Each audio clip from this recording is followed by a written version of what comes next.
जय हिंद। मैं आप सभी का फ्यूचर स्टडी ग्रुप में स्वागत करता हूं।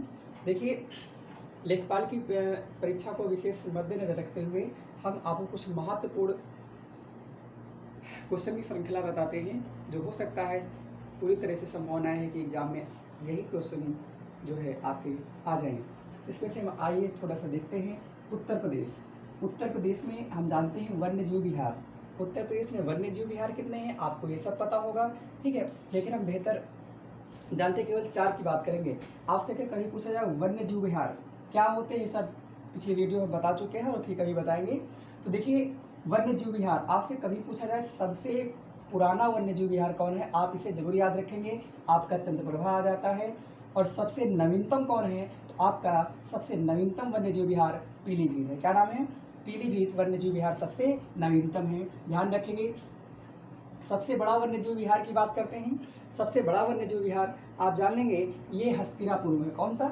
हस्तिनापुर वन्यजीव विहार उत्तर प्रदेश का सबसे बड़ा वन्यजीव विहार है क्षेत्रफल की दृष्टि से। और ये अनुमान ऐसे ही लगा लीजिए, ये जो है उत्तर प्रदेश के 5 जिलों में फैला हुआ है। कौन कौन? मेरठ, हापुड़, अमरोहा, बिजनौर, मुजफ्फरनगर। ध्यान देंगे, मेरठ, हापुड़, अमरोहा, बिजनौर और मुजफ्फरनगर, ये 5 जिलों में फैला हुआ है। कौन? हस्तिनापुर। आप विशेष इसको ध्यान देंगे। हस्तिनापुर की बात हम आगे बात करते हैं। सबसे छोटा कौन है? तो सबसे छोटा आपका महावीर स्वामी अभ्यारण्य एवं वन्यजीव विहार है। ये आपका कहाँ है? ये आपका ललितपुर में है। क्या? ललितपुर में। इसे जरूर ध्यान देंगे, ललितपुर।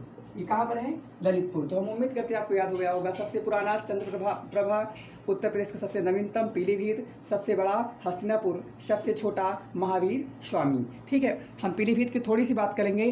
पीलीभीत से ही हमारी जो गोमती नदी है, गोमती नदी पीलीभीत के फुलहर झील से, ध्यान देंगे, पीलीभीत के फुलहर झील। कौन?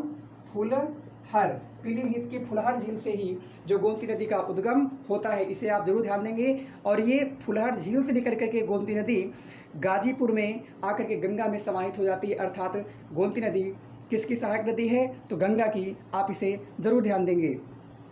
यही एक सवाल आता है कि ये कौन सी ऐसी नदी है जो मैदान से ही निकलती है और मैदान में ही समाहित हो जाती है, तो उसका नाम है गोमती नदी। इसे आप जरूर ध्यान देंगे। इसी से एक थोड़ा सा ध्यान रखेंगे, हमारे रायबरेली से एक नदी गुजरती है, इसका नाम है साई नदी। साई नदी को हम आदि गंगा के नाम से भी इतिहास में जानते हैं। ठीक है, ये साई नदी हरदोई के भिजवान झील से निकलती। कहाँ से? हरदोई के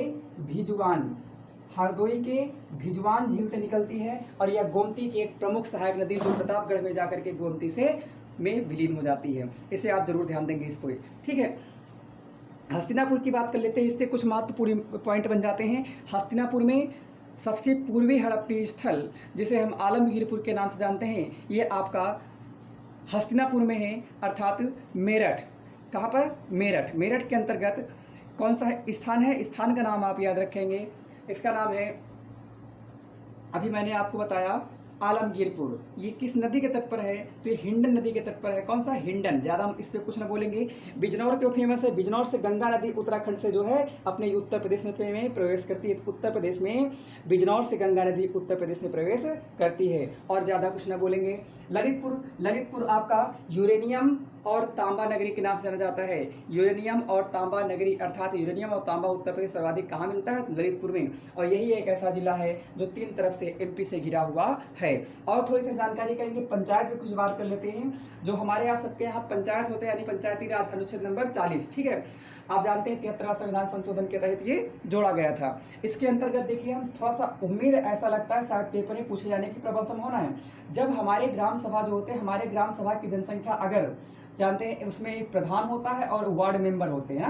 तो प्रधान और वार्ड मेंबर, जो प्रधान होते हैं वार्ड मेंबर, तो ग्राम सभा का प्रमुख कौन होता है? ग्राम प्रधान होता है, जिसे मुखिया भी कहते हैं। ठीक है, अगर ग्राम सभा में जनसंख्या 1000 है, ध्यान देना, पूछा जाता है ग्राम सभा गठन के लिए न्यूनतम जनसंख्या कितनी होनी चाहिए? तो 1000 होनी चाहिए। ठीक है, अगर 1000 है तो 1000 लोगों पर 9 वार्ड मेंबर होने चाहिए।